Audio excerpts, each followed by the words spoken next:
There's a next question, Joaquin. And this time, the question will come from an ex-housemate. You can turn around, Joaquin. Welcome back, ex-housemate Anton. Anton Vizon. Anton, ang katanungan mo para kay Joaquin, please. Do you consider yourself a nepo baby? O na-influence ka lang ng pamilya mo? Na mayaman sila, may kaya, sikat? O sadyang binoto ka lang gamit ang kanyang pera? Well, sinabi ko sa pamilya ko before coming here not to spend. And I believe that whatever I get, I should deserve. Everything that I want to achieve in this industry as an actor, because it's my dream to be an actor, gusto ko na deserve ko siya. Kasi lagi akong tinatanong kung, oh, do you wanna work with your stepmom? Do you wanna work with Tita Angel in the future? Lagi kong sinasabi na, I think it's a prize to work with her. Right? I think I have to deserve it. Diba? I think I have to be a good enough actor to be able to act with her. And with that being said, I think if I were to win, and if I were to want to deserve a spot here, I think I have to deserve it. Dapat yung mga taong bayan pipili sa akin. Anton, sa kasagutan na yon, anong tingin mo kung truth or lie? Truth. Maraming salamat sa iyo, Anton.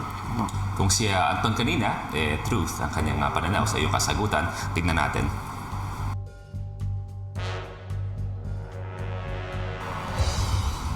Four na truth and 8 lies. Bakit kaya ganun din, Joaquin, ang naging ending? I could say with my whole heart na that's a truth. And it's coming from my heart.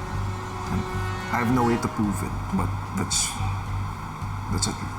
This time, Joaquin, the question will come from another ex-housemate. Joaquin, pwede ka nang umikot. Welcome back, ex-housemate Rai. Ate ko! Is your connection with Lela legit? Or is it all for show? Absolutely legit. How so? We've been friends since outside, and we're friends. We're good friends. There's not much I could say. I'm asking you. If tumigil ka kay Lela, just because you did your research before going here, and alam mo na malakas ang ship sa outside world. That's false. And all the times I've been with Lela are all genuine times, and I stick with her, and I stick to her because she's my best friend, and because I know that I trust her more than anyone here. Tingin mo? Truth or lie? Okay, we'll leave it at that. Thank you very much. Okay, kay right, it was a lie. Let's see kung anong tingin ng jury natin.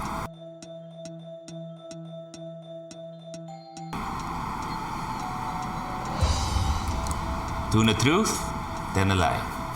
Bakit kaya medyo mas pumanig doon ang jury natin? Me personally, again, for all of the things I've been answering, I've been telling the truth. Lela's my best friend.